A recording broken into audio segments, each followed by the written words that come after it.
ఈరోజు తిహార్ జైల్లో మన బీఆర్ఎస్ పార్టీ ఎమ్మెల్సీ సోదరిమణి కవిత గారిని ఆర్ఎస్ ప్రవీణ్ కుమార్ గారితో కలిసి మా బీఆర్ఎస్ పార్టీ నాయకులు మొన్ననే నాగర్ కర్నూలు పార్లమెంట్ నియోజకవర్గం నుంచి ఎంపీగా పోటీ చేసినటువంటి నాయకులు సో వారితో కలిసి రావడం జరిగింది. సో వారు చాలా ధైర్యంగా ఉన్నారు, గట్టిగా ఉన్నారు. ఎందుకంటే she's a daughter of fighter. ఆమె కూడా సహజంగానే ఫైటర్ కాబట్టి చాలా మానసికంగా బలంగా ఉన్నారు. ఒక అక్రమమైనటువంటి కేసులో అన్యాయమైనటువంటి విధానంతో కేంద్రంలో ఉన్నటువంటి భారతీయ జనతా పార్టీ ప్రభుత్వం దుర్మార్గంగా ప్రతిపక్షాలను ఈ దేశంలో అణచివేయాలనేటటువంటి కుట్రలో భాగంగా కేసీఆర్ గారిని ఏమీ చేయలేక వారి కుమార్తె అయినటువంటి కవిత గారి మీద ఈ రకమైనటువంటి ఒక అన్యాయమైనటువంటి కేసు పెట్టి జైల్లో పెట్టించింది. కాబట్టి ఆమె చాలా బలంగా ఉన్నారు, మానసికంగా దృఢంగా ఉన్నారు. డెఫినెట్గా భవిష్యత్తులో మాకు న్యాయస్థానంలో న్యాయం జరుగుద్దనేటటువంటి ఆశాభావాన్ని కూడా వారు వ్యక్తం చేశారు. ఈ సందర్భంగా నేను మీడియా ద్వారా ప్రజానీకానికి కూడా విజ్ఞప్తి చేస్తూ ఉన్నా. ముఖ్యంగా ఇక్కడ ఢిల్లీ ముఖ్యమంత్రి ఉన్నటువంటి కేజ్రీవాల్ గారిని కూడా లోక్సభ ఎన్నికల ముందు వారిని కూడా జైల్లో పెట్టినారు. ఢిల్లీ ఉప ముఖ్యమంత్రిగా ఉన్నటువంటి మనీష్ సిసోడియా గారిని అయితే సంవత్సరానికి పైగా జైల్లో పెట్టినారు. జార్ఖండ్ ముఖ్యమంత్రిగా ఉన్నటువంటి హేమంత్ సోరెన్ గారిని జైల్లో పెట్టారు.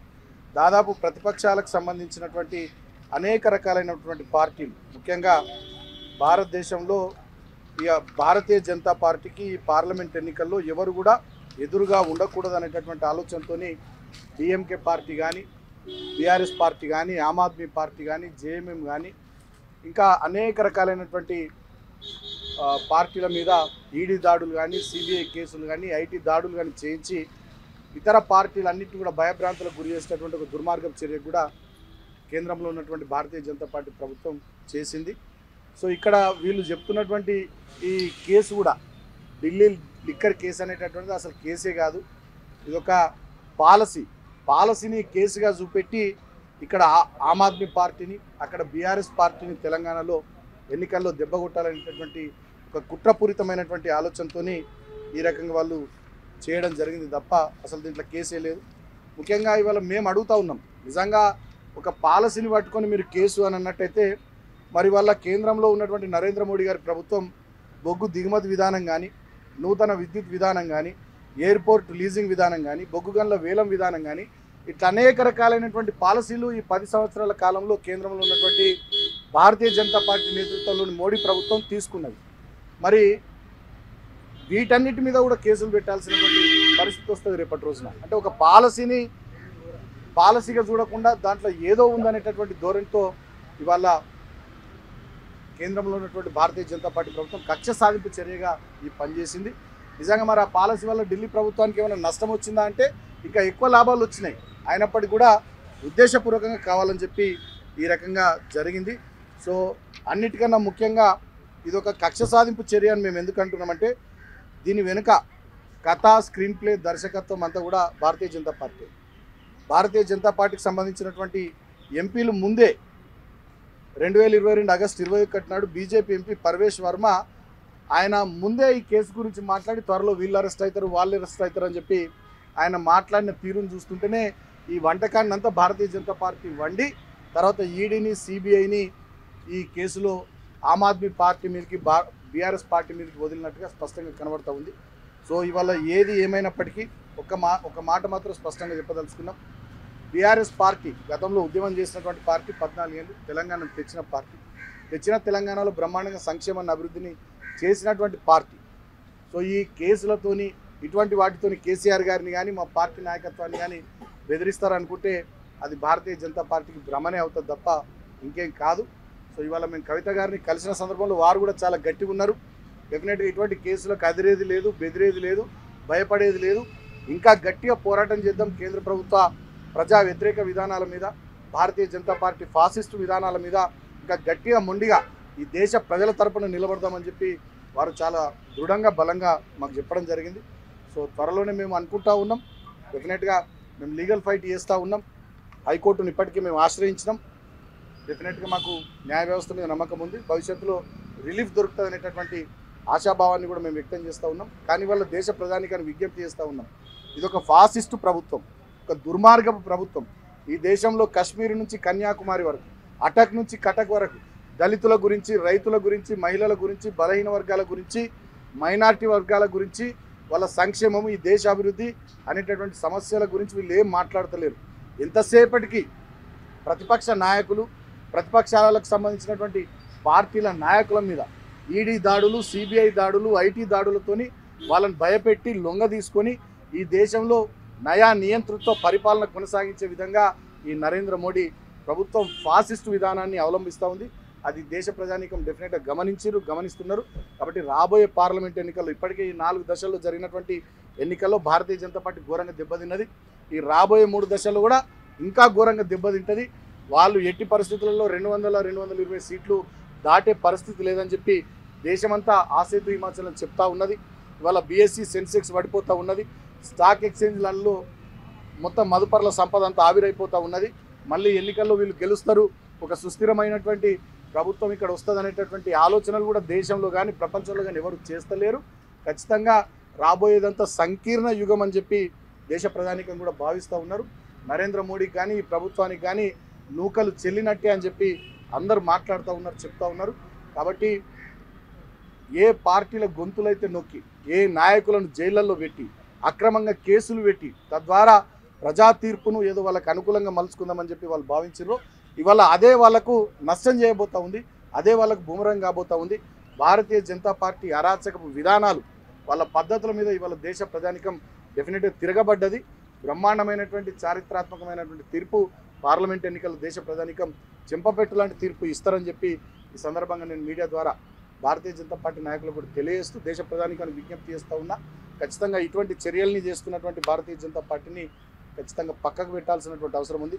అంబేద్కర్ గారు ఇచ్చినటువంటి, బాబాసాహెబ్ ఇచ్చినటువంటి రాజ్యాంగం ప్రకారం నడవాల్సినటువంటి ఈ దేశంలో పార్లమెంటరీ డెమోక్రసీలో ఇవాళ ఒక ఆటోక్రటిక్ అప్రోచ్తోని, పేరుకే డెమోక్రసీ ఉంది కానీ ఒక ఆటోక్రటిక్ అప్రోచ్తో నడుస్తున్నటువంటి ఈ నయా ఫాసిస్ట్ విధానాలను మనమంతా ఎదురించాలని చెప్పి సందర్భంగా తెలియజేస్తూ బీఆర్ఎస్ పార్టీ రాబోయే రోజుల్లో definitely we will continue our fight. ప్రజల పక్షాన నిలబడతాం, ప్రజల కోసం నిలబడతాం. దానికోసం ఎన్ని కేసులనైనా, ఎంతటి నిర్బంధాన్నైనా భరిస్తూ ఖచ్చితంగా ప్రజల కోసం చివరిదాకా పోరాటం చేస్తామని చెప్పి సందర్భంగా నేను తెలియజేస్తూ మళ్ళొకసారి నేను చెప్తా ఉన్నా, మా కవిత గారు చాలా గట్టిగా ఉన్నారు. ఇలాంటి కేసులకు అదిరేది లేదు, బెదిరేది లేదు, భయపడేది లేదని చెప్పి చెప్తా ఉన్నారు. ఇటువంటి ఇంకెన్ని అక్రమ కేసులు కానీ నిర్బంధాలు కానీ ప్రయోగించినా బీఆర్ఎస్ పార్టీ నాయకులు ఇంకా మొండిగా పోరాటం చేస్తాం ప్రజల పక్షాన. ఈ సందేశం డెఫినెట్గా ప్రజలకు అందరికీ పోవాలని చెప్పి కూడా వారు మాట్లాడారు. సో ఇవాళ నేను, ప్రవీణ్ గారు వారిని కలిసి రావడం జరిగింది. సో ఇప్పుడు ప్రవీణ్ గారు కూడా మాట్లాడారు. మీడియా మిత్రులందరికీ కూడా నమస్కారం. జై తెలంగాణ. ఈరోజు తీహార్ జైల్లో మా నాయకురాలు, తెలంగాణ ఉద్యమంలో కీలక పాత్ర వహించిన మరి కల్వకుంట్ల కవిత గారిని కలవడం జరిగింది. వారు చాలా ధైర్యంగా ఉన్నారు. ఈరోజు కాకపోయినా రేపైనా తన ఇన్నోసెన్స్, తన నిర్దోషిత్వాన్ని నిరూపించుకుంటాననే ధీమాతో ఉన్నారు. చాలా నిజంగా మాకు కొత్త ధైర్యాన్ని వారు నింపడం జరిగింది. మరి ఈ మొత్తం కేసు చూస్తే 2022 నుండి 2024 వరకు జరిగిన ఈ కేసు పరిశోధన చూస్తే అసలు పూర్తిగా రాజకీయ దురుద్దేశంతోనే ఈ కేసు పెట్టినట్టుగా మనకు క్లియర్గా అనిపిస్తూ ఉన్నది. నిజానికి ఈ కల్వకుంట్ల కవిత గారి ఈ కేసు ఏదైతే ఉందో, మొదట వారిని విట్నెస్ అన్నారు, దాని తర్వాత మరి సస్పెక్ట్ అన్నారు, దాని తర్వాత ఇప్పుడు అరెస్ట్ చేసి నిందితురాలుగా చేర్చడం జరిగింది. మరి వారి లాయర్కు నోటీస్ ఇవ్వకుండానే సిబిఐ వాళ్ళు కూడా జైల్లోకి పోయి మరి ఈడీ కేసులో అరెస్ట్ అయిన కవిత గారిని సిబిఐ వాళ్ళు లాయర్కు నోటీస్ ఇవ్వకుండానే జైల్లోనే అరెస్ట్ చేసిందంటే ఎంత ఘోరంగా ఉందో మీరు ఒకసారి ఆలోచించండి.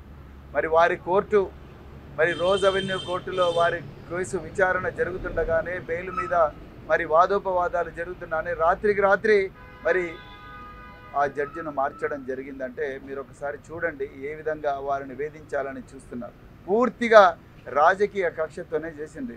నిజానికి ఢిల్లీ లిక్కర్ పాలసీ, ఢిల్లీ గవర్నమెంట్లో వాళ్లకు ఎక్కువ ఆదాయం రావడం కోసం మరి ఢిల్లీ గవర్నమెంట్ ఒక పాలసీ తీసుకున్నది. ఈ దేశంలో ఏ రాష్ట్ర ప్రభుత్వమైనా కేంద్ర ప్రభుత్వమైనా వాళ్ళ ఆదాయం పెంచుకోవడం కోసం రకరకాల పాలసీలు చేసుకుంటారు. చేసుకుని ఆ పాలసీల ఇంప్లిమెంటేషన్లో పాల్గొన్న ప్రతి వ్యక్తి నేరస్తుడైతే మరి కేంద్ర ప్రభుత్వం కూడా నేరస్తుడు అవుతుంది కదా. కేంద్ర ప్రభుత్వం మొన్ననే రైతుల నల్ల చట్టాలు తీసుకొచ్చిండు. సాక్షాత్తు దేశ ప్రధానమంత్రి నరేంద్ర మోడీ గారే ఈ నల్ల చట్టాలు తీసుకొచ్చిండు. మరి తీసుకొచ్చి మళ్ళీ ఒక 6 నెలల తర్వాత మళ్ళీ వాటిని విత్డ్రా చేసిండు. మరి ఇప్పుడు నరేంద్ర మోడీ గారు ఎవరి ప్రయోజనాల కోసం ఆ కేసు తీసుకొచ్చిండ్రు? మరి నరేంద్ర మోడీ గారిని కూడా అరెస్ట్ చేయాలి కదా. మరి దీని గురించి ఎప్పుడన్నా ఆలోచించిండ్రా? ఆలోచించలేదు. అంటే ప్రధానంగా ఈ ఈడీలో సెక్షన్ 50 ఉందని చెప్పేసి, ఈ సెక్షన్ 50లో మరి burden of proof lies on the accused. అంటే ఈ బర్డెన్ ఆఫ్ ప్రూఫ్ అంటే ఈ తన నేర నిర్దోషిత్వాన్ని నిరూపించుకోవడం అనేది నిందితురాలి మీదనే ఉంటుంది. కాబట్టి అంతవరకు వాళ్ళని జైల్లో పెట్టొచ్చన్న ఒక చిన్న ప్రొవిజను ఒక సుప్రీం హైకోర్టు జడ్జిమెంట్ని తీసుకొని దాన్ని అడ్డంగా పెట్టుకొని రాజకీయ ప్రత్యర్థులందరినీ కూడా మరి వాళ్ళ గొంతు నొక్కే ప్రయత్నం ఇవాళ బీజేపీ ప్రభుత్వం చేస్తున్నది. నిజానికి ఇది చాలా హాస్యాస్పదంగా ఉన్నది. కల్వకుంట్ల కవిత గారి మీద ఈ కేసు పెట్టడం, మిగతా వాళ్ళ మీద పెట్టడం. నిజానికి ఇందులో ఈ క్రైమ్లో ఎక్కడా డబ్బు దొరకలేదు. నిజానికి PMLA prevention of money laundering act అనేది కేవలం టెర్రరిస్టులు ఫైనాన్సింగ్, డ్రగ్ ట్రాఫికింగ్, వీటిలో ఏదైతే విదేశాల నుంచి డబ్బు ఈ దేశానికి వస్తుందో, వచ్చి ఈ దేశ అంతర్గత భద్రతకు ప్రమాదం ఉందో అలాంటి కేసుల్లోనే ఈ పిఎంఎల్ఏ వస్తుంది. బ్యాంకింగ్ ఫ్రాడ్స్ కానీ, banking financial institutions, non banking financial institutions, chit fund companies, వీటి ద్వారా ఏదైతే మరి క్రైమ్ ప్రొసీడ్స్ జరుగుతాయో ఆ ప్రొసీడ్స్ అన్నింటినీ కూడా మరి సిస్టంలో ఇంటిగ్రేట్ చేసి వాటిని బ్లాక్ మనీని వైట్ మనీగా మారుస్తున్నారన్న ఒక ఏదైతే నేరం ఉందో ఆ నేరాల వాటిని ప్రివెంట్ చేయడం కోసం 2002లో పిఎంఎల్ఏ వచ్చింది. మరి ఇక్కడ కల్వకుంట్ల కవిత గారు ఆమె దగ్గర ఏం డబ్బులు దొరికినాయి? మరి ఆమె ఎవరికి డబ్బులు ఇచ్చింది? ఆ డబ్బులు ఎక్కడ సీజ్ చేసిండ్రు? ఎవరి సమక్షంలో సీజ్ చేసిండ్రు? ఎక్కడ పోయినాయి ఆ డబ్బులు? దాని మీద ఇంతవరకు ఒక్క దగ్గర కూడా ఒక్క పైసా కూడా సీజ్ కాలే. మరి సీజ్ కానప్పుడు పిఎంఎల్ఏ ఎట్లా అప్లై అవుతుంది? ఎక్కడ మనీ సిస్టంలోకి వచ్చింది? మూడు ఫేజెస్ ఉంటాయి. ఒకటేమో ప్లేస్మెంట్, రెండవదేమో ఇంటిగ్రేషన్, రెండవదేమో లేయరింగ్, మూడవది ఇంటిగ్రేషన్. ప్లేస్మెంట్ లేదు, లేయరింగ్ లేదు, ఇంటిగ్రేషన్ లేదు. ఈ 3 లేనప్పుడు అసలు పిఎంఎల్ఏ ఎట్లా అప్లై అవుతుంది? మరి ఈడీ వాళ్ళకే తెలవాలి. ఏ విధంగా సిబిఐ దీంట్లో అఫెన్స్ బుక్ చేస్తుంది? మరి section 7 of prevention of corruption act అన్నారు. మరి కల్వకుంట్ల కవిత గారు ఎమ్మెల్సీగా నాకు ఈ పని చేస్తే ఏదైనా కామన్ సెన్స్ ఉండేవాడు ఎవడైనా ఇన్వెస్టిగేటింగ్ ఆఫీసర్ ఫస్ట్ చూసేది ఒక పబ్లిక్ సర్వెంట్ నేరం చేసేటప్పుడు ఒక పని చేయాలనుకుంటే దానికి కొంత డబ్బు డిమాండ్ చేస్తారు. ఒక రేషన్ కార్డు ఇవ్వాలనుకుంటే ఆ రేషన్ కార్డు నీకు ఇవ్వాలనుకుంటే నువ్వు నాకు ఇంత మనీ ఇవ్వని డిమాండ్ చేస్తారు. ఇక్కడ ఒక పని, ఒక అవసరం లేదు, రెండోది ఒక డిమాండ్ లేదు, ఒక లంచం డిమాండ్ చేసినట్టుగా లేదు. మరి ప్రివెన్షన్ ఆఫ్ కరప్షన్ యాక్ట్ ఎట్లా వస్తుంది? ఇందులో కేవలం బలవంతంగా బ్రూటల్గా కేంద్ర ప్రభుత్వం తన ఆధీనంలో ఉన్నది, అన్ని రాజ్యాంగ వ్యవస్థలు నా కంట్రోల్లో ఉన్నాయని నరేంద్ర మోడీ గారు ప్రతిపక్ష పార్టీలన్నీ గొంతు నొక్కడం కోసం దౌర్జన్యంగా PMLA prevention of corruption act ఇందులో యాడ్ చేసింది. నిజానికి ఇందులో ఎక్కడ కూడా టెర్రరిస్ట్ ఫైనాన్సింగ్ లేదు, లేకపోతే narcotics, drugs and prevention of psychotropic substances act లేదు. అదేవిధంగా ఏ స్పెషల్ యాక్ట్ కూడా దీంట్లోకి రానప్పుడు వీళ్ళ దగ్గర ఒక పైసా దొరకలేదు. కేవలం అప్రూవర్స్, ఐ రిపీట్, అప్రూవర్స్ ఇచ్చిన స్టేట్మెంట్తోని కో అక్యూజ్డ్ అనే వ్యక్తుల దగ్గర నుంచి బలవంతంగా తీసుకున్న స్టేట్మెంట్లతోనే మరి ఈరోజు ఇది వస్తుంది. ఈరోజు ఆమెను అక్యూజ్డ్ చేసిండ్రు. నిజానికి జైల్లో కవిత గారు మాకు స్పష్టంగా చెప్పడం, మా మీద ప్రెజర్ ఉన్నది, వాళ్ళ పేర్లు చెప్పండి, వీళ్ళ పేర్లు చెప్పండి, వాళ్ళ పేర్లు చెప్పండి, వీళ్ళ పేర్లు చెప్పండి, ప్రెజర్ పెడుతున్నారు కేంద్ర ప్రభుత్వం, ఈ కేంద్ర దర్యాప్తు సంస్థలు మా మీద ప్రెజర్ పెడుతున్నారు అని చెప్పేసి మరి కల్వకుంట్ల కవిత గారు చాలా స్పష్టంగా చెప్పడం జరిగింది. నిజానికి ఈడీ ఎంత ఏకపక్షంగా దౌర్జన్యంగా వ్యవహరిస్తుందంటే మీరు చూడండి. హేమంత్ బిశ్వా శర్మ అస్సాం చీఫ్ మినిస్టర్, ఆయన మీద 100ల కోట్ల స్కామ్ ఉన్నది, దాని మీద ఇంతవరకు ఆయనకు జైలుకు పోలేదు. అదేవిధంగా అజిత్ పవార్, ఆయన మీద కూడా మహారాష్ట్ర కోఆపరేటివ్ బ్యాంక్ స్కామ్ ఉన్నది. ఏదైతే ఎకనామిక్ అఫెన్సెస్ వింగ్ మహారాష్ట్రలో కేసు క్లోజ్ చేస్తే మళ్ళీ ఈడీ తీసుకొచ్చి దాన్ని ఓపెన్ చేసి మళ్ళీ ఆయన మాట వినకపోతే, మాట వింటేనే ఆయన బీజేపీలో జాయిన్ అయిన వెంటనే మళ్ళీ కేసు క్లోజ్ చేసిండ్రు. జగన్ భుజ్బల్ అదేవిధంగా closure report, Praful Patel closure report. అంటే ఈడీ సెలెక్టివ్గా తన బీజేపీలకు ఎవరైతే వస్తారో వాళ్ళందరి మీద కూడా సైలెంట్గా ఉండడం, బీజేపీలకు ఎవరైతే రారో, అడుగులకు ఎవరైతే మడుగులు వస్తారో, వీళ్ళెవ్వరు కూడా వాళ్ళ మాట వినరో వాళ్ళందరి మీద కూడా మరి కేసులు అక్రమంగా పెట్టి జైల్లో పంపిస్తున్నారు. ఏ మీడియా కూడా దీన్ని ప్రశ్నించే పరిస్థితి లేదు. కోర్టులను కూడా భయపెట్టిస్తున్నారు ఇవాళ బీజేపీ ప్రభుత్వం. That's why we have met Miss Kalvakuntla Kavitha గారు today, and then she is very strong and she has been sharing with us that there is lot of pressure from the investigating agencies to reveal, to add the names of other politicians who are not towing the line of BJP, which is absolutely illegal, unconstitutional and immoral. In fact, she appealed to the court to release her on bail, to grant her bail on the grounds that she is a mother, she is innocent, and the ruling establishment is taking revenge on her, a political vendetta. So this is a case of absolute political vendetta. So that's why we are condemning this totally. And then there is a wrong application of law. The central government, that is BJP government, is using ED and CBI to silence the political opponents by wrong application of the law. There is no placement of ill-gotten money in this. There is no layering of the money in this, and there is no integration of the crime proceeds. First of all, there is no crime at all. This is a case of excise policy of the Delhi government. How can it be a crime? The Delhi government wanted to improve its finances, and then for that it laid out a policy, and then they wanted to implement the policy, and then after that they withdrew the policy. Like that, governments implement the policy and withdraw the policy, and then where is a question of crime here? And where are the crime proceeds? Did anyone seize the crime proceeds? And where did the crime proceeds come from? So the PMLA, the Prevention of Money Laundering Act, has been implemented in this country in 2002 by the then NDA government, only to prevent the terrorist financing and the drug trafficking and all other crimes which are scheduled under which are defined under special and other acts. But where is the crime proceed? And then similarly, in Kalvakuntla Kavita's case, the government, the CBI has invoked the provision of Section 7 of Prevention of Corruption Act. I want to know from the CBI, the Kalvakuntla Kavita being a public servant, that is MLC, what is that she has demanded and what was the work she was supposed to do? There is no definition at all. How did you invoke Section 7 of Prevention of Corruption Act, and what is the ground for invoking the Section 7 of Prevention of Corruption Act? Absolutely, there is no ground. This is only to silence all other political parties which are not towing the line of Bharatiya Janata Party. Not just Kalvakuntla Kavita ji, Hemant Soren has been punished like that, Manish Sisodia has been punished like that, Arvind Kejriwal has been punished like that. So then when Arvind Kejriwal is granted bail, then why not Kalvakuntla Kavita? Then why ED is opposing the bail of Kalvakuntla Kavita? Why ED is opposing the bail of Hemant Soren? It is only because they are not towing the line of BJP. This is absolutely brazen injustice, and then political vendetta, and then entire country, all the intellectuals of this country, all the citizens of this country must oppose this arm twisting tactics of Bharatiya Janata Party, and then they should be defeated in the remaining 3 phases. South India is going to teach a very hard lesson to BJP, and then I pray to all the people of the remaining parts of the country where elections are going to happen, please defeat BJP. The constitution is under threat. The Indian constitution is under threat. All the constitutional bodies, be it judiciary, be it executive, be it the investigating agencies which were established under Delhi Special Police Establishment Act, that is CBI, ED and all other investigating agencies, have become the tools in the hands of BJP to silence the political opponents. So the entire very constitution is under threat. So I pray to the people of India, where elections are going to happen, to defeat BJP hands down. So then only the country will be saved. Then only the democratic voices will be preserved in this country.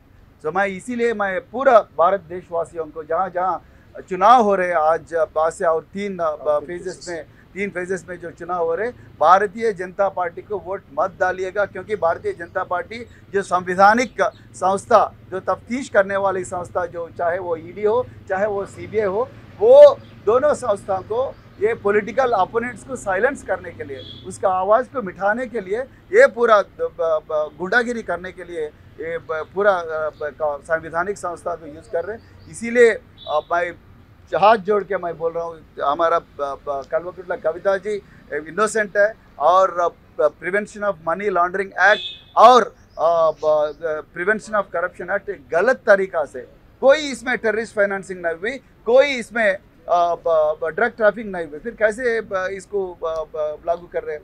इसीलिए मैं फिर एक बार देशवासियों को, ये Bharatiya Janata party का गुंडागिरी को रोकने के लिए इसको हराना है और देश में जमहूरियत को और सियासत को बचाना है। मैं ये बातों से मैं आप लोगों को फिर एक बार धन्यवाद करता हूँ। కవిత గారు ప్రముఖుల పేర్లు కూడా చెప్పమని ఒత్తిడి చేస్తున్నారు ఆ పేర్లు ఏమన్నా చెప్పారు? చెప్పలేదండి, కానీ ఒత్తిడి అయితే బాగా చేస్తున్నారు, ఇన్వెస్టిగేటివ్ బాగా ఒత్తిడి చేస్తున్నారు. సో అది కరెక్ట్ కాదు. అంటే బేసిక్గా ఇప్పుడు కో అక్యూజ్డ్ దగ్గర నుంచి స్టేట్మెంట్లు తీసుకుంటున్నారు, అదేవిధంగా అప్రూవర్స్ దగ్గర నుంచి స్టేట్మెంట్లు తీసుకుంటున్నారు. అప్రూవర్స్ దగ్గర నుంచి అప్రూవర్ అయిన వాళ్ళను బయటికి తీసుకొచ్చి వాళ్ళతోని ఎలక్టరల్ బాండ్స్ రూపంలో 55 కోట్ల 60 కోట్ల రూపాయలు తీసుకుంటున్నారు. అదేవిధంగా వాళ్ళు వేరే పార్టీలో ఎంపీలుగా కూడా ఇప్పుడు పోటీ చేస్తున్నారు. సో వాళ్ళని అంటే ఇదంతా కూడా అందరికీ, దేశంలో అందరి కళ్ళ ముందర కనిపిస్తున్న గేమ్. మీరు మా మాట వింటే వినండి, లేకపోతే మాత్రం మిమ్మల్ని లోపల పెడతామనేది చాలా క్లియర్గా. ఎంత దౌర్జన్యం అంటే అసలు దీంట్లో పిఎంఎల్ఏ రాదండి. అదేవిధంగా ప్రివెన్షన్ ఆఫ్ కరప్షన్ యాక్ట్, కరప్షన్లో fundamental definition is there should be a work which is suppose to be done by a public servant and there should be demand from the public servant to do that work. ఇక్కడ ఏం demand చేశారు ఆమె? అసలు ఏం work చేయాలి? దీంట్లో అసలు అసందర్భంగా అసంబద్ధంగా prevention of corruption act అనేది ఇందులో ఇంప్లిమెంట్ చేసిండ్రు. అదేవిధంగా మరి వాళ్ళు తెలివిగా చూడండి, పిఎంఎల్ఏ కిందికి ఈమె రాదని చెప్పేసి సిబిఐ వాళ్ళతో పీసీ యాక్ట్ పెట్టించి మరి సిబిఐలో మళ్ళీ బెయిల్ ఈజీగా వస్తుందని చెప్పేసి కావాలని ఇందులో మనీలో పిఎంఎల్ఏ ఇన్వోక్ చేసిండ్రు. పిఎంఎల్ఏ ఎందుకు ఇన్వోక్ చేసిండ్రు? ఎందుకంటే పిఎంఎల్ఏ షెడ్యూల్ ఏ అఫెన్సెస్లో ప్రివెన్షన్ ఆఫ్ కరప్షన్ యాక్ట్ ఉంది కాబట్టి ప్రివెన్షన్ ఆఫ్ కరప్షన్ యాక్ట్ పెట్టేసి ఆమె ఏదో డిమాండ్ చేసిందని చెప్పేసి. ఎక్కడుంది డిమాండ్? ఇది చూపించండి. మరి ఇంతవరకు మీరు ఇన్ని ఛార్జ్ షీట్లు వేశారు కదా, ఎక్కడుంది? లేదండి, ఎక్కడుందండి? వేర్ ఆర్ ద 100 కోట్లు, వేర్ ఆర్ దోస్ 100 crores? ఇప్పుడు మేము మోడీకి మీరు 1000 కోట్లు ఇచ్చిండ్రు, నేను కూడా చెప్తాను పెట్టాలి కదా. ఇప్పుడు మీకు కూడా చెప్తాను, ఎక్కడున్నాయి 100 కోట్లు మీకు ఇచ్చానంటాను. ఎక్కడ you have to seize the amount. Like prevention of corruption యాక్ట్లో you have to seize the మనీనా. నేను కూడా పోలీస్ ఆఫీసర్గా పనిచేశాను. ఒక్క నిమిషం నేను కూడా ఎక్కడైనా కూడా కరప్షన్ యాక్ట్లో పీసీ యాక్ట్లో నువ్వు you have to seize the money. ఒక ట్రాప్ పెట్టినావు అనుకోండి, ట్రాప్ చేసినామంటే ఆ ఎంప్లాయీ దగ్గర నుంచో అక్యూజ్ దగ్గర నుంచో చేసి ఆయన చేతులు కడిగి నాప్తలిన్ లిక్విడ్తో కడిగి తీసుకుంటారు. లేకపోతే డిస్ప్రపోర్షనేట్ అసెట్ ఉంటే పోయి అక్కడ పోయి చూస్తారు, ఇంటి దగ్గర పోయి చూస్తారు what are the declared source of income and what is the disproportionate income అని చూస్తారు. If there is a difference then they will book a case. దీంట్లో ఏముందండి? There is no seizure of money. Then how do you arrest a person without seizure of money? No. What there is a wrong application of law. You see the definition of PMLA. You see the spirit behind implementation of PMLA. In 2002, Prevention of Money Laundering Act has been tabled in the Parliament only to prevent terrorist financing. You know, after the attack on Indian Parliament in 2002, so then the NDA government wanted to prevent the terrorist financing, prevent the money coming to Indian economic system through drug trafficking. This is the spirit of PMLA. Now, how is this being misused? Presently, they are applying PMLA on everybody because there is nobody is asking. No, there are many amendments, but in this absolutely there is a wrong application. Where is the crime proceed? The act clearly says the crime proceed. Where is the crime proceed? Show me the crime. Show me the crime proceed. Physically, you have to show me the money. There is no crime proceed. Then how are you applying? Just because you have all the power and your investigating agencies, they are misusing the section, so nobody is questioning, and entire media is under pressure. Then they are pressuring the judicial system. So that's why nobody is asking these questions. So today, Bharat Rashtra Samiti asking these questions. You are applying law illegally. You are applying a law. You are wrongly applying this law. So that's what we are trying to say. Thank you very much. Can I ask one question apart from this press conference? Have you discussed anything to Kavita ji about Fatih Maliwal as well, please? No, we have not. Okay. Thank you very much. Thank you.